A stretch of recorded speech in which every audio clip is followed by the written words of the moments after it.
Agradezco mucho. Oiga, acabamos de hablar con algunos policías, con un par de policías y el abogado que los está representando, Iván Chávez, y nos dice que necesitan urgentemente ellos que queden por escrito el compromiso del gobierno federal de que no van a perder prestaciones al pasar a la Guardia Nacional o alguna otra corporación federal, número 1. Y número 2, secretario, que se les garantice un trato digno. ¿Qué está dispuesto a hacer hoy el gobierno federal para evitar que los ánimos se sigan calentando, como ya vimos hace una hora más o menos ahí en el centro de mando en Iztapalapa? Bueno, primeramente, déjame decirte que hay muchos grupos al interior, varios grupos de inconformes, grupos pequeños, cada uno de ellos con su representante. Uh-huh. No creo fácil que alguien pueda hablar a nombre de ellos. Esto no significa que lo que plantean no tenga sentido. Por supuesto que la demanda de trato digno es elemental y de manera elemental debemos atenderla.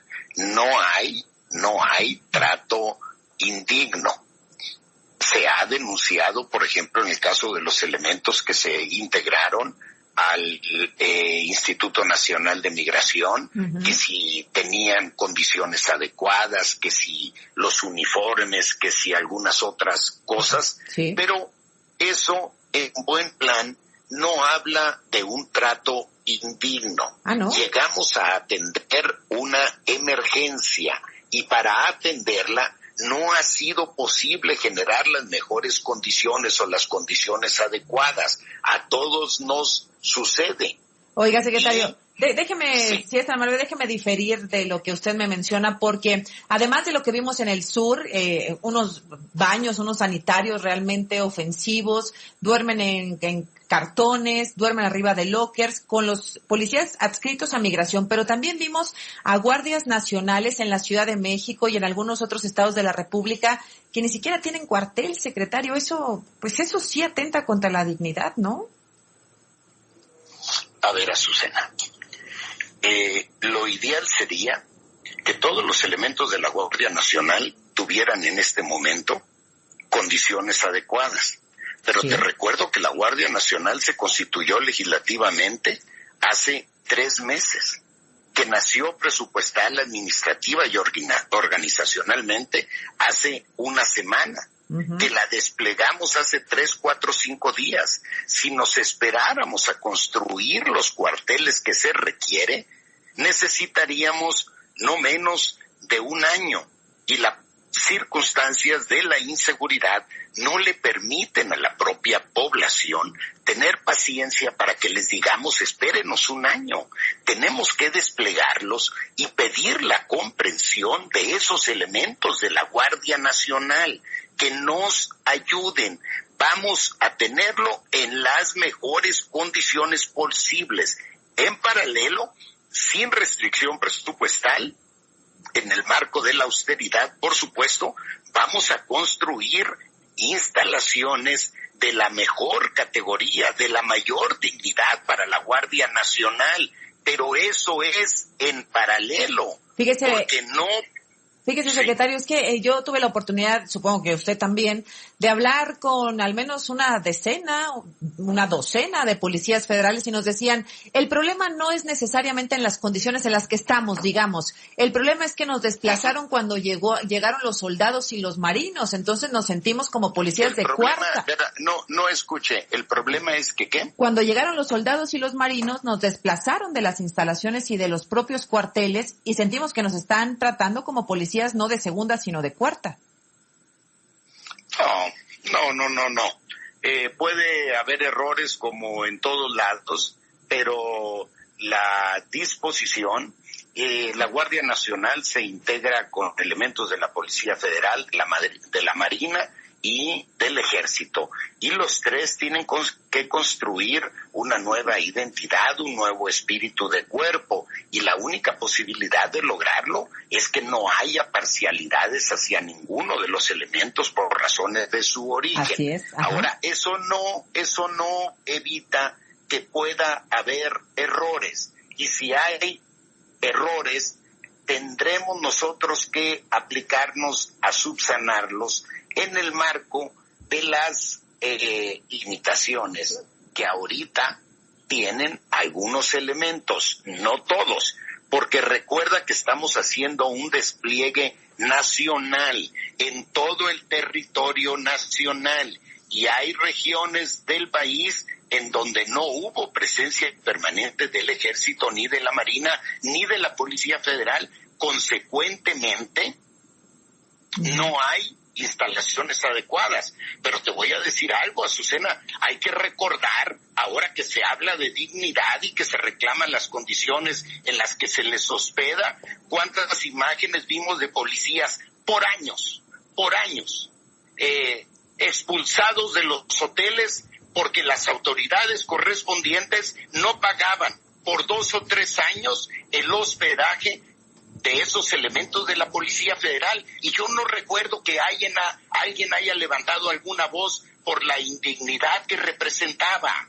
Por eso tenemos que ubicar en su justa dimensión el tema. A nosotros no nos van a sacar a un solo elemento de ningún lugar donde los tengamos hospedados. Eso no va a suceder. Decía usted, bueno, que antes no se habían señalado situaciones difíciles que había pasado la Policía Federal y sin embargo... Penosas, Azucena, ¿sí? Penosas, ¿eh? ¿Te imaginas tú qué moral puede tener un cuerpo de seguridad como la Policía Federal cuando ve por todo el país a sus compañeros expulsados de los hoteles? Y eso es parte de lo que nos llevó a la necesidad de replantear al cuerpo del gobierno del Estado mexicano responsable de la seguridad, entre otras cosas, muchas otras, por supuesto, ¿no? Bien. A ver, secretario, con la intención de construir y ver hacia adelante, digamos, bueno, pues ya lo pasado, sí, ya lo presentamos, ellos ya expusieron sus quejas. Sí. Hay 2 puntos que escucho insistentemente en los policías federales. No quieren perder su bono de operatividad, que para todos significa, pues, un gran porcentaje del sueldo, secretario. Bueno, el bono de operatividad es en realidad un recurso adicional que se dio a aquellos elementos que eran desplegados fuera de su lugar de adscripción. Se le llamó bono de operatividad, pero cubría una especie de viáticos. Sí. Esto se dio a partir del 2006. Y como las fuerzas operativas, fuerzas federales y gendarmería están la mayor parte del tiempo fuera, se convirtió prácticamente en una tradición el pago de esos viáticos. Sí. Pero una diferencia de la estrategia actual de seguridad con la anterior es que nosotros no vamos a trabajar por operativos, sino por despliegue permanente. La Guardia Nacional va a tener un número determinado de elementos adscritos a cada una de las 266 regiones del país. Es decir, no los vamos a estar moviendo de un lado a otro, de arriba hacia abajo. Ajá. Consecuentemente, no será necesario el pago de viáticos. Bien. Consecuentemente, no será necesario.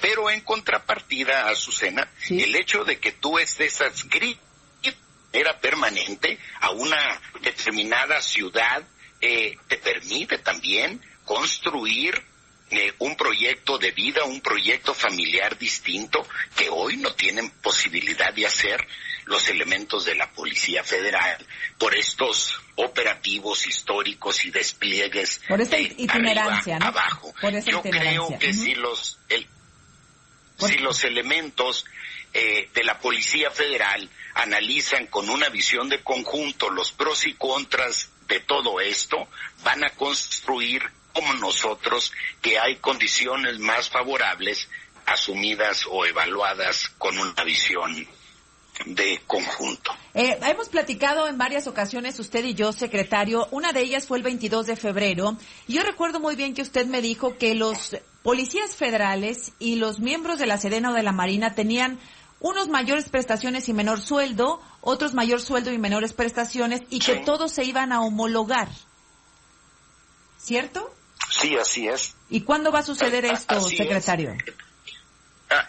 Tenemos, el proceso de homologación o mejor dicho, el costo de la homologación es alto. No podemos hacerlo de un día para otro, pero regreso a lo que decía hace un momento. Si queremos construir un cuerpo con identidad propia, no pueden estar en una situación administrativa distinta según el origen según tu cuerpo de origen.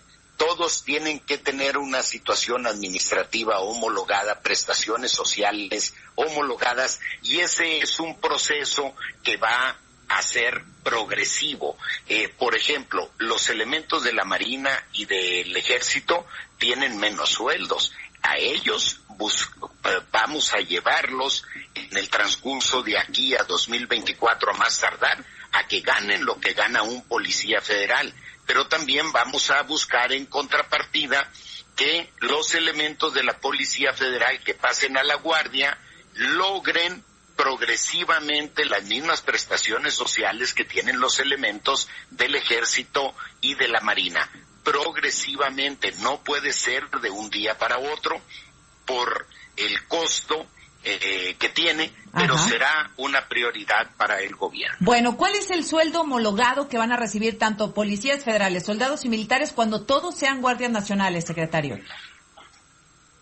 Bueno, en este momento el sueldo de referencia es lo que recibe un policía federal, que son 18,900 pesos, y van a tener un incremento adicional del 4.5% adicional a los incrementos que haya y adicional a la inflación. Así es que estimamos que en el transcurso de 3 años el sueldo esté, en el transcurso de 2 años el sueldo esté aproximadamente en alrededor de 20,000 pesos. Alrededor de 20,000 pesos, vengan de donde vengan, de la Marina, de la Sedena o de la Policía Federal, todos van a ganar 20,000 pesos y todos van a tener las mismas prestaciones. Sí.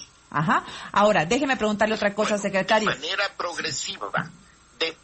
manera progresiva en la construcción de la Guardia Nacional, todos van a tener finalmente las mismas prestaciones y los mismos sueldos. Ahora, ¿por dónde? Y sus grados van a estar homologados a los grados que ha definido la Guardia Nacional, porque no se vienen con el grado del Ejército, de la Marina o de la Policía Federal. Vamos a homologar sueldos, prestaciones, capacitación, doctrina, formación,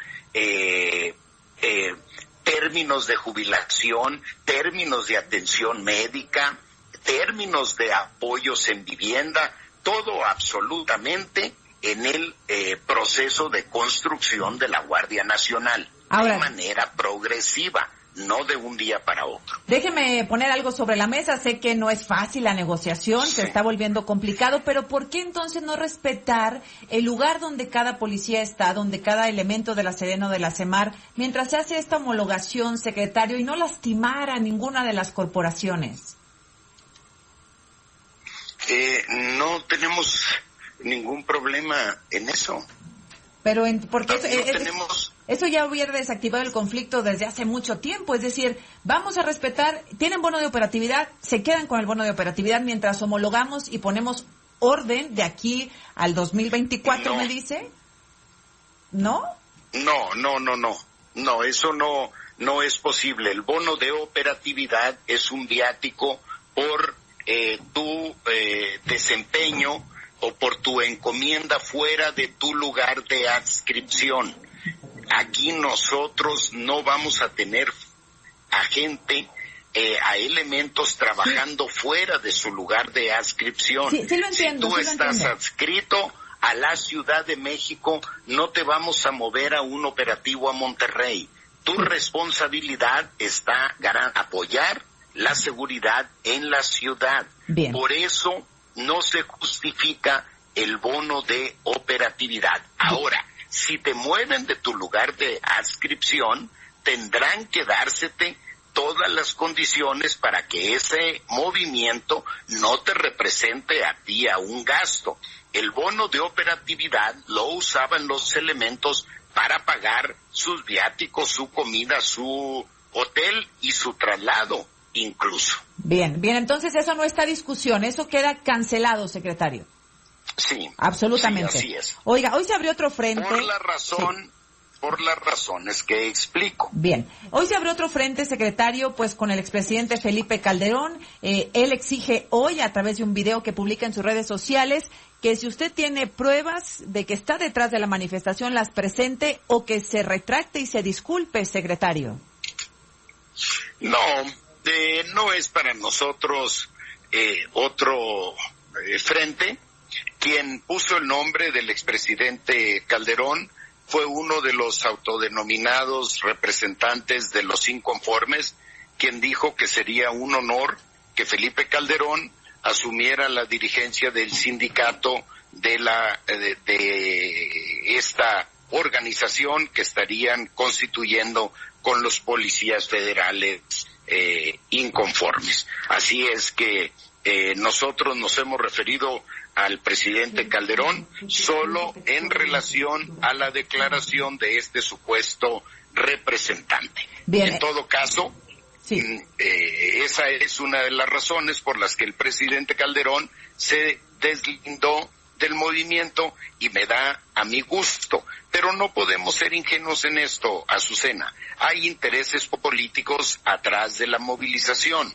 Felipe Calderón es uno de los elementos de la derecha más conservadora del país que ha apostado históricamente por el fracaso del proyecto del presidente López Obrador. Ha sido particularmente combativo de su propuesta social, pues que es uno de los ejes fundamentales de la estrategia de gobierno. Oiga, secretario, pero... La política de la atención social. ¿Pero usted lo sabe de cierto o supone que el expresidente está detrás de la manifestación? No, yo solo me referí a las declaraciones de este autonombrado representante de los policías inconformes. Es decir, exclusivamente a eso. Es decir, no está el presidente Calderón detrás de las manifestaciones. Lo nombraron uno de los supuestos representantes de los propios policías. Él tendrá que decir si forma parte de este movimiento, si etcétera, etcétera, si está atrás, si está a un lado, si los guía, si los orienta, etcétera, etcétera. Y cualquiera que sea su posición es respetable para nosotros. Claro. No tenemos absolutamente ningún problema con que tenga una posición crítica respecto hacia las iniciativas del gobierno, pero nosotros tampoco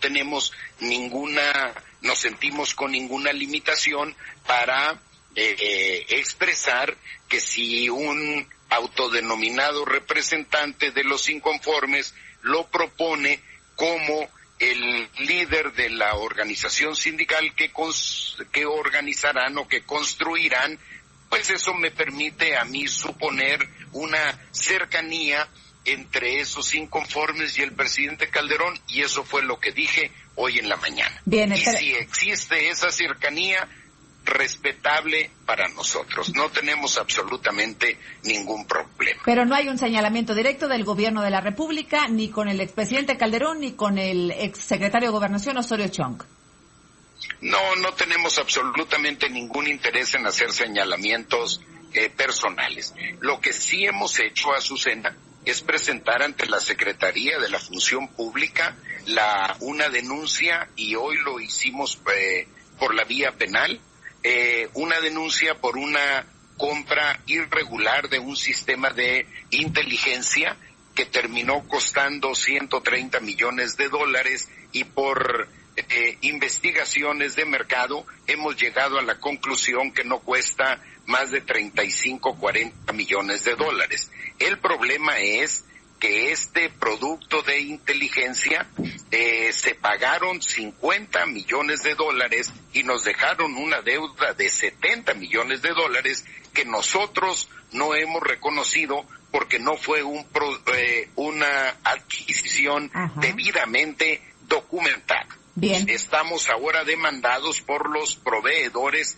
de ese servicio y vendrán nombres asociados a esa investigación de quienes en su momento hayan dado las autorizaciones o la luz verde para la adquisición, y en ese momento que salgan los nombres, bueno, pues nosotros no tendremos ningún empacho en mencionarlos. En revelarlos. Pues, secretario, le agradezco mucho, sabe que le respeto su trabajo y le deseo éxito en esta negociación por el bien del país, porque deseamos que la Guardia Nacional vaya adelante. Le agradezco mucho, secretario. Gracias por la oportunidad. Al contrario.